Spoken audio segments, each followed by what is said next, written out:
beberapa bulan diupayakan, diusahakan dengan gigi, akhirnya hari ini bisa dilaksanakan. Salawat dan salam selalu hari tidak lupa kita haturkan kepada Nabi yang mulia Muhammad SAW yang menjadi uswah dan contoh bagi kami kalian untuk menjalani kehidupan keseharian dan telah menjadi sumber inspirasi bagi kami dalam menjaga trust, dalam menjaga kepercayaan maupun dalam menjaga kredibilitas yang hari ini kami miliki. Mohon maaf sebelumnya kami ucapkan karena ini kali pertama Halu oleh Institut memaparkan 3 dari rencana 5.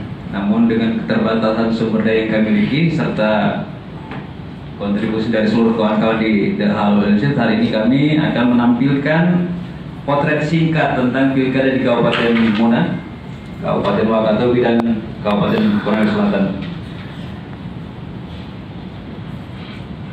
Seperti biasanya, setiap nilai yang terkandung di dalam hasil survei ini menjadi tanggung jawab secara etika dan hukum. Jikalau suatu hari terdapat hal-hal yang bertentangan dengan nilai yang ada di survei ini, maka secara kelembagaan Halu oleh Institut, saya secara pribadi Nasrul Saritolim beserta seluruh kru atau staf di Halu oleh Institut bisa mempertanggungjawabkan secara hukum.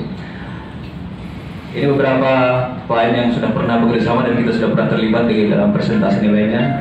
Dan kemudian hari ini kami secara resmi sudah dan masih menjadi anggota Persepi, kemudian terdaftar di KPU Provinsi.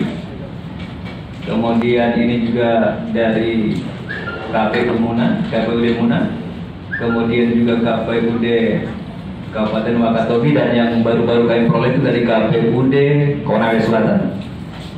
Ini berkas atau prestasi terakhir kami. Hasil dengan presiden kemarin 2019 itu berbeda 0,4 dan hasil pileg itu hanya berbeda 0,18. Dan kemudian apa yang kami prediksikan di 2019 tentang siapa yang akan memperoleh kursi di parlemen DPR RI, alhamdulillah tidak ada yang meleset dari segi individu maupun perolehan suaranya. Hari ini Halu Institut sudah bekerja dengan 23 individu, baik itu pengusaha, aparatur sipil negara maupun para politisi, kemudian sudah mengerjakan 5 quick count, dan hari ini kami sudah mencapai 37 kali melakukan survei opini pemilih maupun kebijakan publik secara kontinu. Kita berangkat atau kita awali dengan kondisi di Kabupaten Muna. Nanti presentasi ini akan bertahap, diawali dengan Kabupaten Muna yang pertama kali kami lakukan, kemudian Wakatobi, dan selanjutnya Kabupaten Konawe Selatan. Ini data demografi dari sampel yang kami ambil antara data KPU yang kita ambil di Lindungi Hak Pilihmu, kemudian kita lakukan pengambilan sampel, tidak berbeda jauh dengan kondisi faktual dari masing-masing komposisi persentase masing-masing dapil. Kemudian pengambilan datanya dilakukan pada tanggal 20 sampai 26 Oktober 2020 dengan metodologi multi-stage random sampling. Lanjut sudah dilakukan, jumlah responden 440, wawancara dengan menggunakan kuesioner sudah seperti biasanya, margin of error 3, tetap kepercayaan 95%. Kita berangkat dari popularitas, kesukaan dan elektabilitas calon bupati dan wakil bupati Kabupaten Muna pada pilkada serentak 2020.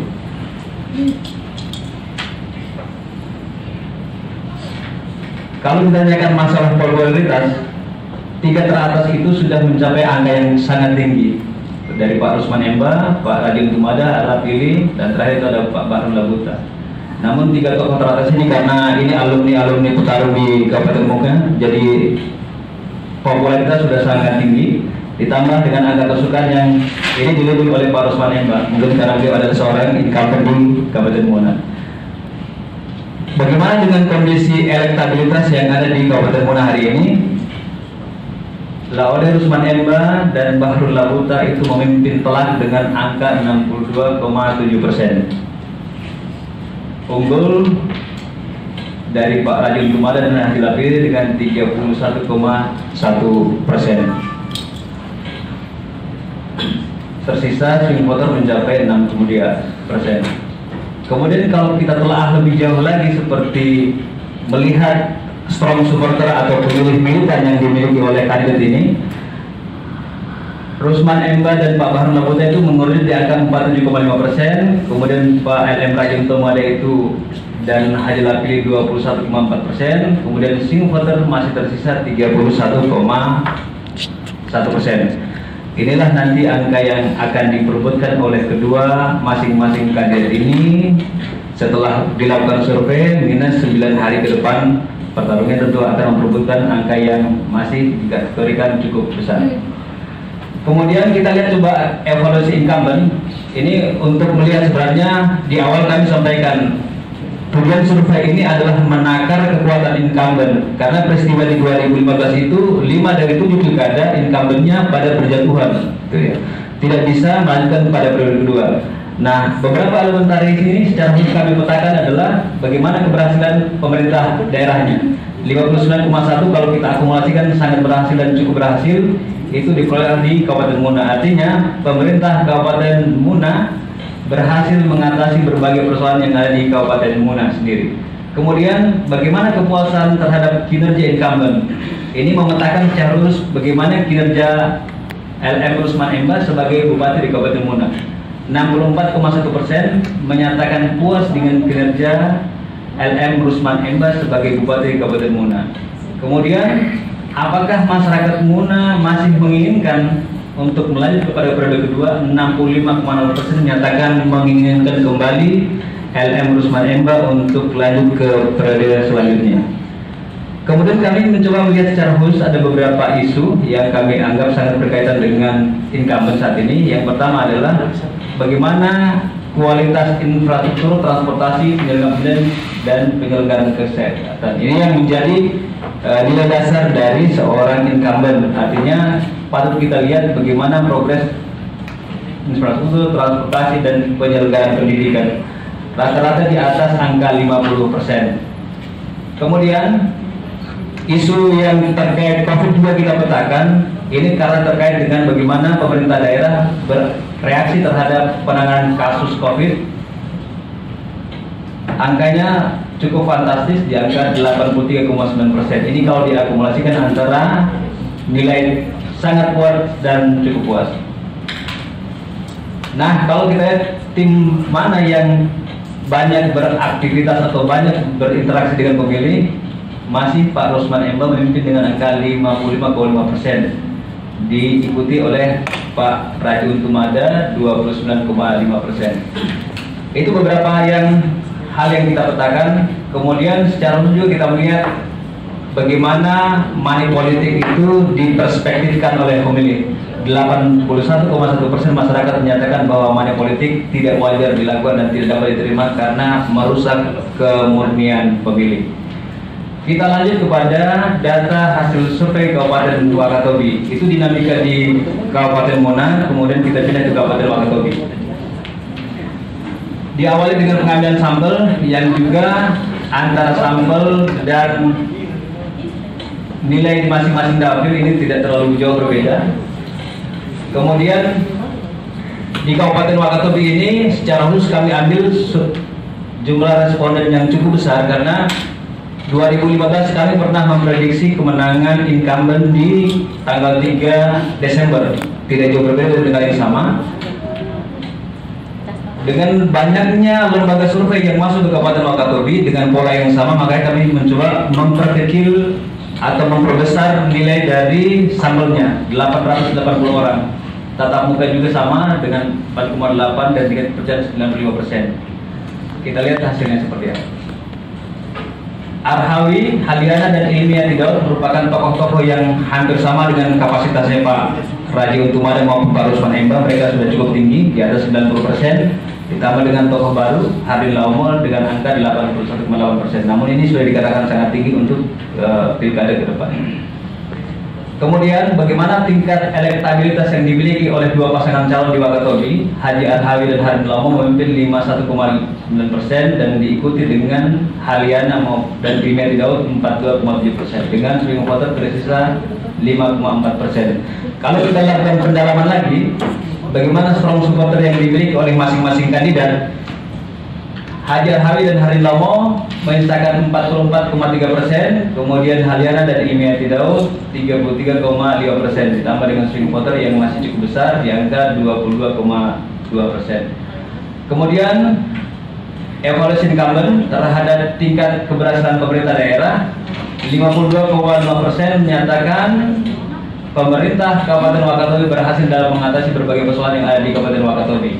Kemudian kita lihat lagi pada elementari kepuasan terhadap kinerja incumbent, 55,4% masyarakat menyatakan puas terhadap kinerja Hajar Hawi sebagai bupati di Kabupaten Wakatobi.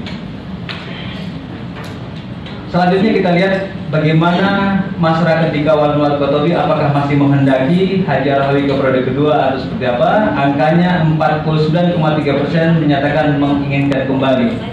Tersisa 40,7% menyatakan tidak mengingat kembali Hajar Hawi untuk kembali menjabat sebagai periode selanjutnya. Kemudian usul-usul yang kita lihat juga sama dengan di Kabupaten Mona, ada pendidikan, infrastruktur, dan layanan tenaga medis. Ini juga nilainya di atas 50%. Selanjutnya penanganan COVID, ini juga angkanya serupa dengan di Kabupaten Mona, 82,8% masyarakat menyatakan puas dengan penanganan penyebaran dan pengendalian wabah COVID-19. Selanjutnya kita lihat tim manakah yang paling agresif atau yang paling sering ditemui. Hajar Hawi dan Harin Lomo maupun Haliana dan Imiati Daud ini nilainya tidak jauh berbeda, sama-sama punya kemampuan dan intensitas gerakan yang sama kuatnya dan sama intensnya di masyarakat. Mereka berdua adalah calon yang sering ditemui maupun menemui warga. Kemudian bagaimana dengan kasus money politik? Ini ada dua segmen yang kami pisah antara Muna dengan Wakatobi. Kalau di Wakatobi kita lihat pada teknik apakah kalau tidak ada pemberian uang, apakah masyarakat masih tetap mau memilih? Jadi biasanya di pilkada rahasia umum walaupun tidak pernah bisa dibuktikan adalah penggunaan money politik ini terasa. Tapi kalau kita tanyakan kepada masyarakat apakah mereka masih tetap akan memilih tanpa adanya money politik, 94,7% menyatakan mereka masih tetap akan memilih walaupun tanpa ada iming-iming uang ataupun barang ataupun yang lainnya.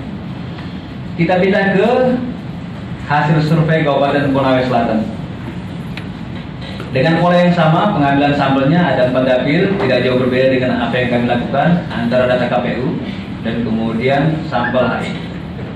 Kemudian pengumpulan data dilakukan pada tanggal 23 sampai 27 November, ini yang paling baru, belum terlalu lama, dengan 440 responden dengan tatap muka dan non-nasional, margin of error 4,8 dengan tingkat kepercayaan 95%. Kita masuk di popularitas, kesukaan, dan elektabilitas calon bupati dan wakil bupati Kabupaten Konawe Selatan. Sururudin Dangga, Muhammad Endang, dan Rasid merupakan orang-orang yang sudah melampaui angka 80%. Kemudian diikuti dari Rusmin Abdul Ghani, Senawan Sundai, dan Wahyu Ade Pratama Yukan yang terakhir 60,7%. Jadi ada dua klaster yang sudah sampai di angka 80 dan ada klaster yang di bawah dari 80%. Kemudian bagaimana posisi pasangan calon yang ada di Kabupaten Konawe Selatan saat ini? Pak Sururudin Dangga dan Rasid memimpin 61,1% dibandingkan Muhammad Endang dan Wahyu Ade Pratama pada angka 14,8% dan Rusmin Abdul Ghani, Senawan Selondai 13,2%. Swing voter tersisa 10%. Kalau kita lakukan pendalaman dengan strong supporter lagi, akan kita dapatkan angka Sururudin dan Rasid itu mencapai 50,5% dengan diikuti oleh Pak Wahyu, Pak Endang dan Wahyu Ade Pratama 10,7% serta Rusmin Abdul Ghani, Senawan Selondai 8,9%. Voternya masih cukup besar 29,9%. Ini nilai yang masih bisa diperebutkan oleh ketiga pasangan calon yang ada. Kemudian kita masuk di evaluasi incumbent. Bagaimana tingkat keberhasilan Pemda Kabupaten Konawe Selatan? 64,5% menyatakan pemerintah Kabupaten Konawe Selatan berhasil mengatasi berbagai persoalan yang ada di Kabupaten Konawe Selatan. Kemudian bagaimana kepuasan terhadap kinerja incumbent? 65,9% menyatakan puas dengan kinerja Sururudin Dangga sebagai Bupati Konawe Selatan. Selanjutnya, apakah mereka masih menginginkan? 64,1% menyatakan menginginkan kembali Sururudin Dangga untuk menjabat sebagai Bupati periode selanjutnya. Isu khusus dengan pola yang sama, infrastruktur, penyelenggaraan pendidikan, penyelenggaraan kesehatan itu angkanya di atas 50%, bahkan ada 5%. Kemudian bagaimana penanganan COVID di Kabupaten Penawar Selatan? 83,9% menyatakan puas dengan upaya yang dilakukan oleh pemerintah Kabupaten Penawar Selatan. Kemudian kita lihat lagi di antara ketiga pasangan calon, di manakah yang paling intens melakukan pertemuan dengan warga atau ditemui warga? Pak Surindaga dan Pak Rashid mengungguli telak Pak Muhammad Endang dan Wahyu Pratama Imran serta Rusmin Abdul Ghani dan Sonai Sonda 53,4%. Kemudian bagaimana money politik strukturnya di Korea Selatan? Jikalau ada pasangan calon yang bukan pilihan masyarakat memberikan iming-iming umum, apakah mereka akan berubah pilihan? 60,9% menyatakan tidak akan atau menolak pemberian uang dari pasangan calon kepala daerah. 17,3% menyatakan menerima uangnya dan memilih pasangan yang memberi uang tersebut. 15,0% menerima uangnya namun tidak memilih pasangan yang memberi uang tersebut. Itulah beberapa elemen tadi yang coba kita lihat. Kemudian kita berangkat kepada kesimpulan. Yang pertama, raihan nilai elektabilitas yang dimiliki oleh para incumbent cukup tinggi. Muna, Rusman Emba, Harun Prabuta itu 62,7%, Wakatobi dan Hasil Lomo 51,9%. Konawe Selatan Surindaga itu mencapai 61,1%. Strong supporter ini sudah mencapai angka 47,5% untuk Muna dipimpin oleh Pak Rusman Emba. Kemudian Raden Jumare itu mencapai 21,04% dan terdapat swing voter 31,2%. Sedangkan di Wakatobi Haji Alwi dan Hadilamo mencapai 44,3% dan Haliana Ekidron 33,5% dengan swing voter mencapai 22,2%.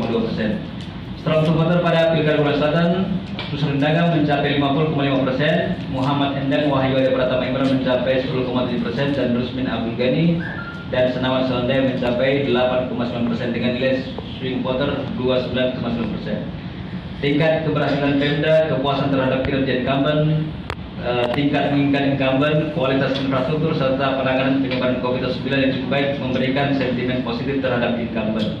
Kemudian geliat paslon dan tim yang lebih baik dari para penantang pada Pilkada serentak 2020 memberikan kontribusi elektoral pada incumbent. Selanjutnya, masyarakat masih menilai money politik dan tidak baik untuk demokrasi dan tanpa adanya pemberian money politik, pemilih masih mau datang ke TPS. Yang terakhir, baiknya nilai elektoral dan kinerja pemerintahan serta geliat tim yang baik memberikan kontribusi yang baik bagi incumbent dibandingkan para penantang, sehingga pada Pilkada serentak 2020 ini diperkirakan para incumbent dapat memenangkan Pilkada 9 Desember 2020.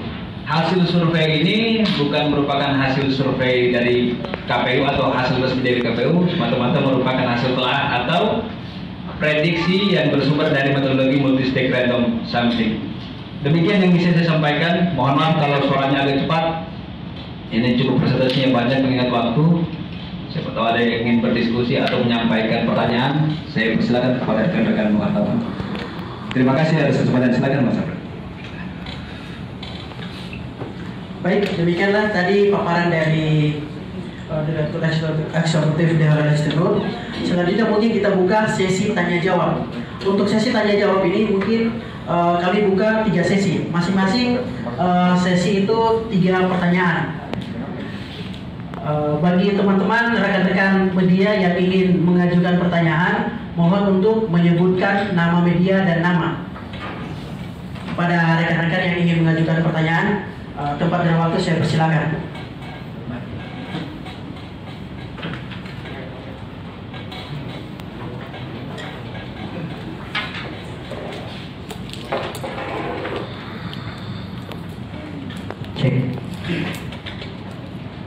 Bismillahirrahmanirrahim. Assalamualaikum warahmatullahi wabarakatuh. Saya Fadli Aksa dari mediazonasutra.com. Yang ingin saya tanyakan adalah soal tingkat kepuasan masyarakat terhadap pemerintah dalam penanganan pandemi COVID-19.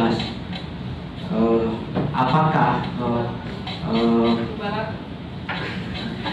lembaga survei ini, Halo Lewat Institut ini menanyakan soal responden mengenai pemahaman mereka pandemi COVID itu seperti apa dan apa indikator sebenarnya dari masyarakat sendiri atau dari responden melihat pemerintah ini dalam penanganan pandemi COVID-19. apakah dari bantuan yang diberikan ke masyarakat atau dari penanganan soal kecepatan merespon para mungkin masyarakat yang terpapar atau yang membutuhkan penanganan kesehatan yang lebih cepat. Itu saja pertanyaan dari saya. Terima kasih. Wassalamualaikum warahmatullahi wabarakatuh. Kalau yang lain, oke.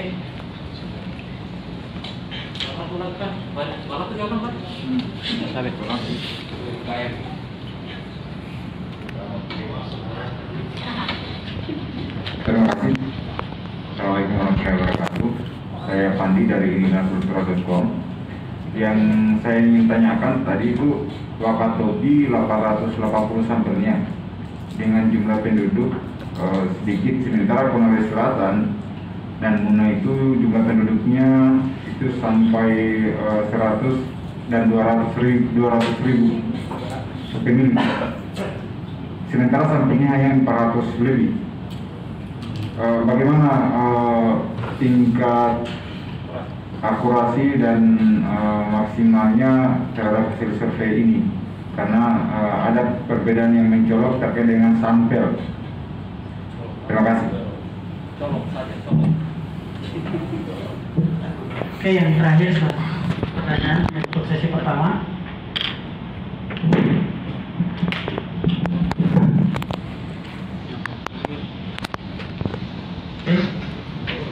Kalau tidak mungkin kita langsung jawab saja untuk sesi pertama. Mungkin kepada Baik, silakan. Saudara Fadli. Jadi secara spesifik sebenarnya beberapa agenda atau beberapa elementar yang kami buat ini sebenarnya menilai secara singkat gitu. Jadi tidak ada diskusi atau tidak telah secara mendalam terkait masalah bagaimana kebijakan COVID. Karena memang survei ini lebih kepada bagaimana perilaku pemilih mencermati pilkada serentak gitu ya. Nah, di tahun 2015 ini kenapa kemudian kami melakukan survei ini? Sebenarnya kemarin kita punya ada agenda 5 daerah. Cuma karena kemampuan teman-teman di Halo itu cuma bisa 3 daerah, itu yang kami lakukan. Nah, masalah COVID ini adalah bagian dari kami menilai kinerja incumbent terhadap elektoralnya gitu ya. Jadi beberapa elementar secara khusus itu kita nilai di elektabilitas incumbent untuk melihat incumbent itu sangat terkait dengan bagaimana kinerja terhadap pemerintah daerah dan bagaimana kerjanya terhadap struktur pribadi dan kemudian hal-hal yang lebih spesifik dan khusus terjadi di sebuah daerah. Nah, pandemi COVID ini menerpa semua wilayah. Nah, kita cuma ingin lihat sebenarnya bagaimana sentimen pemerintah terhadap masyarakatnya, apakah menimbulkan kepuasan atau tidak terhadap perilaku atau penanganan atau kebijakan dari penanganan COVID. Kami tidak menelaah secara jauh dan banyak, cuma menangkap apa fenomena yang terjadi, apakah masyarakat merasa puas dengan pengendalian COVID atau seperti apa, itu yang kita coba tangkap. Dan kemudian kepada Pandi, apa ya? Kenapa kemudian Wakatobi ini 880 sementara Muna dan Konsel ini dengan DPT yang besar jumlahnya responnya kecil. Wakatobi ini tadi sudah masuk agenda kedua. Nah, dari 2012 kami mencoba dengan 440. Kalau di Konawe Selatan dan Muna ini kami baru masuk, gitu ya. Nah, di dalam sebuah persentase dan perkiraan ini di Wakatobi agak berbeda dengan kabupaten yang lain. Di Wakatobi ini sebulan hampir 3 lembaga survei, sama semua marginnya 440 dengan 4,8. Makanya kami mencoba sebuah telaah untuk mengecilkan jumlah margin of error. Sebenarnya penerapan margin of error antara lokasi yang kecil atau DPT yang kecil dan DPT yang besar itu tidak berbeda. Tinggal lembaga survei saja yang menetapkan. Misal Jakarta itu kan pakai 880. Nah, kenapa dengan DPT yang besar di Jakarta sama kita ambil 880 di Wakatobi? Sebenarnya tidak ada perbedaan. Yang ada adalah tujuan dari sampel yang besar itu adalah mengecilkan margin of error jadi 3,1 atau 3,4. Itu tujuan dari pengambilan sampel. Nah, di Wakatobi ini dengan pengalaman 2015 kemarin di tahun pertama Halo Institute berdiri itu tracking pertama atau prestasi pertama bagaimana Halo Institute itu memberikan prediksi yang tepat. Nah, kami di kesempatan kali ini dengan sumber daya yang ada mencoba meningkatkan tingkat margin antara masing-masing pasangan calon, karena dengan beberapa lembaga survei yang turun itu semua menggunakan 440 margin of error. Jadi kita mengejar angka margin of error yang lebih kecil lah untuk menentukan seberapa besar interval antara masing-masing pasangan calon. Kira-kira seperti itu.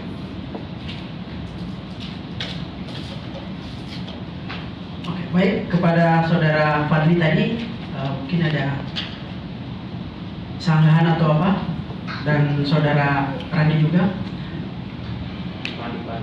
Pandi, sorry, Pandi.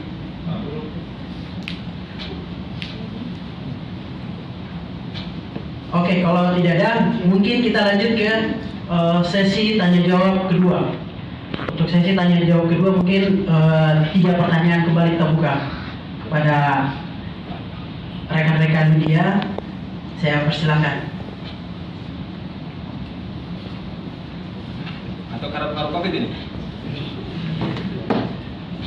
Bagaimana teman-teman, rekan-rekan media, ada yang mau diajukan pertanyaan? Jelas. Baik, kalau begitu demikianlah presentasi kami dan sesi tanya jawab. Saya selaku moderator mewakili The Halal Institute mengucapkan permohonan maaf baik yang sengaja maupun tidak sengaja kepada mungkin salah satu tadi keterlambatan waktu. Oke, akhir kata, wabillahi wa taufiq wal hidayah. Wassalamualaikum warahmatullahi wabarakatuh.